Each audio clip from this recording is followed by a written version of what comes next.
Suasana pecah, Saudara, usai DPR dan rezim pemerintahan Joko Widodo mengabaikan putusan MK. Mereka menilai ini menjadi indikasi rusaknya demokrasi. Benarkah hal ini terjadi global demo di mana-mana terjadi karena ambisi semata untuk dinasti Joko Widodo? Kita bahas malam hari ini bersama Ubedillah Badrun, dosen sosiologi politik Universitas Negeri Jakarta. Dan ada juga panel Barus, Ketua Bapilpres Projo. Bang Pane, selamat malam. Mas Ubed, selamat malam. Ya, selamat malam. Assalamualaikum warahmatullahi wabarakatuh. Waalaikumsalam. Saya mau ke Mas Ubed dulu. Mas Ubed, jadi betulkah aksi gelombang demonstrasi terjadi di mana-mana ini merupakan puncak dari kemarahan akibat dari ingin langgengnya dinasti politik Jokowi ini terus-terusan terjadi meskipun sebentar lagi akan sudah berakhir pemerintahan Presiden Joko Widodo? Ya, saya kira itu adalah fakta empiris yang tidak bisa dibantah ya. Karena proses-proses yang terjadi dalam proses politik kita ini tidak hanya kali ini sebetulnya, tapi berkali-kali kan prosesnya. Bahkan pada menjelang pemilu 2024 kemarin, itu kan ada putusan MK yang nomor 90. Dan ketika itu Jokowi menyetujui atau mengatakan bahwa putusan MK itu final and binding, final dan mengikat. Tapi ketika putusan MK yang baru, yang justru lebih demokratis dan konstitusional, sikap Jokowi mengatakan kita hargai putusan lembaga negara yang berbeda-beda. Ini kan terang benderang bahwa itu adalah sebuah bahasa yang bisa diinterpretasikan secara kuat. Itu upaya untuk membiarkan proses. Artinya ini terlihat dari pernyataan berbeda dari seorang Joko Widodo ya pada saat yang menguntungkan atau enggak begitu untuk dirinya dan keluarga. Iya, inkonsistensi itu kemudian menunjukkan kebenaran itu bahwa pada putusan MK nomor 90 itu kan ada kepentingan putra mahkotanya. Pada putusan MK 6070 itu kan putra mahkotanya terganggu, yang kedua adiknya. Jadi terlihat sekali sikap itu menunjukkan ada korelasi antara perubahan-perubahan undang-undang itu dengan kepentingan kekuasaan. Nah, kalau gitu Bang Pane betul dong kalau kata Bang Masinton bilang bahwa jangan-jangan ini yang menghendaki sebenarnya adalah Joko Widodo, Pak Jokowi. Ya, kan kita juga seluruh rakyat melihat begitu banyak sangkaan, tuduhan, fantasi-fantasi liar yang menyasar pada Pak Jokowi. Dan faktanya juga banyak yang tidak terbukti. Dan kita tidak bisa menahan. Bukannya rangkaian demi rangkaian ini sangat terlihat jelas, Bang? Nah, kalau kami sih melihatnya dari Projo, ya apapun yang terjadi dinamika politik kemarin, itu saya pikir MK telah menjalankan perannya sebagai lembaga, ya peran konstitusinya dengan baik. DPR juga telah menjalankan peran konstitusinya dengan baik, dan itu juga membuktikan bahwa tuduhan-tuduhan bahwa demokrasi di Indonesia mati itu tidak terbukti.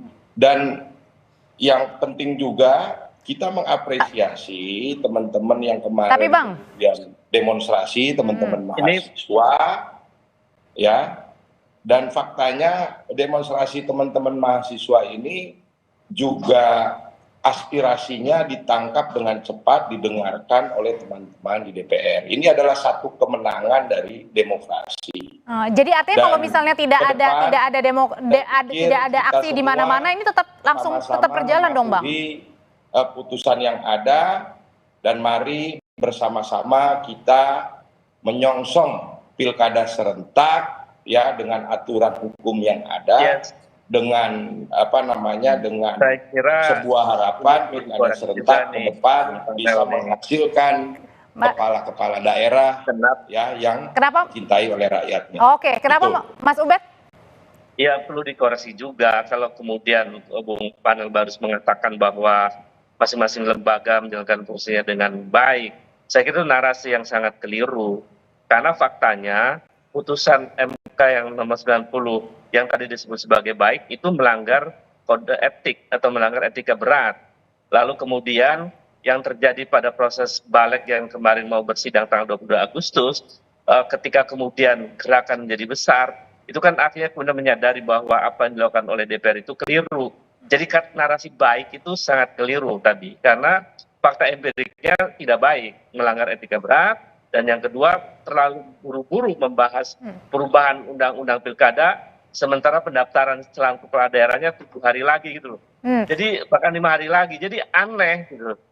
Kalau kemudian dikatakan baik, jadi terlihat sekali proses ambisi kekuasaan di balik proses perubahan undang-undang ini. Dan hal itu juga sangat dirasakan Mas Ubed oleh masyarakat, makanya sampai dengan sekarang pun muncul juga hashtag kawal terus putusan MK, dan masyarakat juga jadi was-was sekali nih. Betulkah sampai PKPU, sebelum ada PKPU kan katanya Senin ada RDP ya, berarti masih ada hari ini, malam ini, besok sampai dengan Minggu. Jadi harus dikawal betul tuh, karena keresahan masyarakat ini jangan-jangan nanti dibohongi atau ada yang terasa berbeda lagi nih nanti.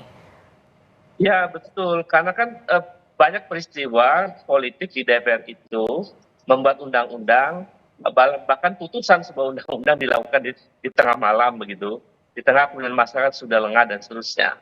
Maka sebetulnya demonstrasi di mana-mana itu adalah tanda ada semacam kemarahan kolektif dari rakyat, ya, dari mahasiswa, kaum cendekiawan, kelompok NGO, civil society dan lain-lain. Itu kemarahan kolektif itu mereka salurkan melalui sebuah ekspresi demonstrasi, karena terlalu banyak persoalan akumulasi dari problem kekuasaan yang terjadi pada bulan-bulan terakhir ini, sehingga kemudian memuncak kemarahan itu dalam demonstrasi yang luar biasa dalam 2 hari ini di mana-mana ini saya kira. Kalau gitu Bang Panel, dengan adanya aksi demo yang terjadi di mana-mana kemarin, sebelumnya juga ada rapat balik, karena di situ juga hadir kan perwakilan dari pemerintah, ada Menkumham juga, kemudian juga ada Mendagri. Nah pertanyaannya adalah dengan wacana kemarin revisi Undang-Undang Pilkada setelah putusan MK ini, kemudian tercederai nggak citra dari seorang Presiden Joko Widodo yang sebentar lagi, 2 bulan lagi akan habis untuk masa pemerintahannya? Iya, mengenai narasi baik yang tadi saya sampaikan, kelirunya di mana? MK mengeluarkan satu putusan, kemudian teman-teman di DPR merespon aspirasi dari perjuangan teman-teman mahasiswa. Ya, saya pikir itu hal yang baik, gitu loh. Karena beda Bang perlakuan. Kalau kemudian DPR mendengarkan aspirasi dari perjuangan teman-teman di mahasiswa dibilang tidak baik, ya saya juga aneh. Itu satu. Yang kedua, konteksnya begitu logikanya. Itu juga menandakan bahwa sistem demokrasi di negara kita itu berjalan. Bang Panel, mungkin begini. Saluran orang menyampaikan pendapat itu masih dilindungi oleh undang-undang. Oke, salurannya memang masih dibuka Bang, tapi terhadap tapi ketika misalnya beda perlakuan antara Komisi Pemilihan Umum pada saat waktu itu, kita juga harus berterima kasih kepada teman-teman polisi yang sudah menjaga sehingga demonstrasi bisa berjalan baik, lancar, dan teman-teman yang demonstrasi mendapatkan kemenangan karena diakomodasi apa yang menjadi tuntutannya. Tapi pembatalan ini bukannya karena tidak mencapai quorum juga Bang sebenarnya Bang Panel? Tidak baik. Itu yang saya kemudian jadi aneh. Apa ekspektasi Ubedillah sehingga saya bilang sekarang saya jawab. Tuntutan mahasiswa itu narasi baik itu salah. Anda pengennya kemudian seperti apa? Saya juga bingung. Oke, kita dengarkan dulu Bang Panel kalau gitu Mas Ubed. Begini. Kalau DPR itu baik, tidak mesti membuat sebuah perubahan undang-undang sampai menimbulkan gejolak demonstrasi ratusan ribu mahasiswa dan rakyat. Kosnya terlalu besar gitu. Padahal kalau DPR baik, lihat dong putusan MK itu apakah benar tidak konstitusional, apakah benar tidak demokratis. Nyatanya putusan MK itu demokratis dan konstitusional. Mengapa DPR merubah-rubah? Teman-teman di DPR kan sehingga tanda tidak baik itu terlihat dengan demonstrasi yang sangat besar dan seterusnya. Lalu kemudian setelah demonstrasi besar, baru DPR menunda sidang. Kalau nggak ada demonstrasi nggak nunda itu. Kan itu yang terjadi. Kemudian itulah yang saya bilang kemenangan dari gerakan mahasiswa dalam mengawal demokrasi. Fakta itu nggak bisa dibantah. Gitu loh. Bahwa DPR tidak baik.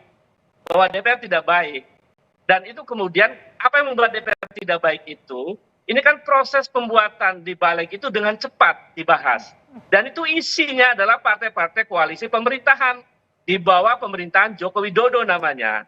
Maksudnya Dan adalah 8 karena fraksi itu- pada saat itu di balik itu semuanya setuju kecuali juga PDI Perjuangan. Iya, awalnya kan begitu waktu dibalik. Semuanya setuju. Tapi begitu sidang mau dilakukan di paripurna, karena demonstrasi besar, baru pada mundur tuh. Itu kan tanda-tanda tidak baiknya kelihatan gitu loh. Iya, Jadi jangan bilang tidak baik. jadi Mas Saya kira itu Ubaidillah, persoalan serius. Di dalam lembaga legislatif kita memang ada problem yang sangat serius. Nampak hanya seperti tadinya sebagai stempel kekuasaan saja. Fungsi kritis, Mas fungsi Ubaidillah. pengawasan, fungsi legislasi Gini. demokratis tidak berjalan dengan baik. Bentar Itu Mas yang Ubed. terjadi. Jadi nggak bisa dibantah itu. Oke. Bung Panel Barus. Oke, mungkin mau dikoreksi. Gimana tuh Bang Panel? Nggak bisa dibantah di katanya. mana salahnya kalimat saya mengatakan bahwa ini adalah kemenangan dari teman-teman mahasiswa dalam mengawal demokrasi yang kemudian turun berdemonstrasi menyuarakan aspirasinya. Dan itu diakomodasi, didengarkan tuntutan itu oleh teman-teman di DPR. Nah, lalu yang tidak baiknya di mana? Yang tidak baik itu kalau tidak didengar atau didengar. Atau Anda pengennya tidak didengar supaya panas terus. Kadang-kadang dengerin. jadi bingung gitu loh. Wah, Giliran Panel. DPR mendengarkan poin-poin tuntutan, dibilang Enggak. begini, dibilang Oke. lagi nanti begitu, gitu kan? Ini jadi Dengarkan. gitu loh. Kita jangan Oke, baik. memberikan Itu. apresiasi kalau memang Nah, gini Bapak-bapak. teman-teman itu mendengarkan. Ya, karena waktunya poin-poin tuntutan waktunya dari singkat dan juga teman-teman terbatas. mahasiswa yang berdemonstrasi. Jadi Kalau gitu, Gitu loh. Satu kalimat saja untuk penutup nanti masing-masing dari Mas Ubed dan juga Bang Panel. Kalau gitu dengan sisa waktu yang tersisa nih, kan Senin katanya mau RDP bersama dengan KPU juga perwakilan dari pemerintah juga ada di sana bersama dengan DPR. Bagaimana caranya ini kemudian kan tadi juga sudah ada komitmen bahwa kami akan pakai PKPU menurut putusan dari MK. Gimana caranya ini benar-benar betul 100% akan menggunakan putusan MK dalam PKPU yang baru? Bang Panel, Iya. Mas Ubed. Mas Ubed dulu boleh? Ya, saya kira DPR kalau kemudian mengikuti putusan MK yang demokratis dan konstitusional, itu adalah DPR yang mencoba untuk insaf ya dari dosa-dosa politiknya selama ini. Dan itu yang seharusnya dilakukan gitu loh. Kemudian yang kedua, PKPU yang beberapa waktu nanti akan ada dialog yang sangat spesifik ya khusus untuk PKPU yang akan dibuat oleh KPU, tentu harus mendengarkan aspirasi publik. Jadi sebetulnya tinggal jalankan saja karena status putusan MK nomor 60 dan 70 itu final and binding. Oke, Jalankan buat baik. PKPU yang sesuai dengan putusan Baik, MK. artinya Itu janji sesuai selesai. dengan komitmen ya. Satu kalimat aja Iya. Bang, silakan. Bang Panel, sikat aja. Iya, saya pikir apa yang terjadi hari ini adalah kemenangan kita semua, kemenangan rakyat Indonesia, ya. Kita akan tunduk dan patuh pada hukum yang berlaku ke depan. Baik. Ya, mari kita songsong pilkada serentak ini dengan riang gembira sehingga menghasilkan kepala-kepala Baik. daerah yang dicintai rakyat. Yang intinya Dan- adalah jangan lengah tapi ya tetap kawal nanti sampai putusan PKPU-nya berlaku. Ya. Terima kasih Bang Panel, terima kasih Mas Ubed, sehat selalu. Selamat malam. Sama-sama. Tetaplah bersama kami di Sapa Indonesia Malam Partai Gerindra.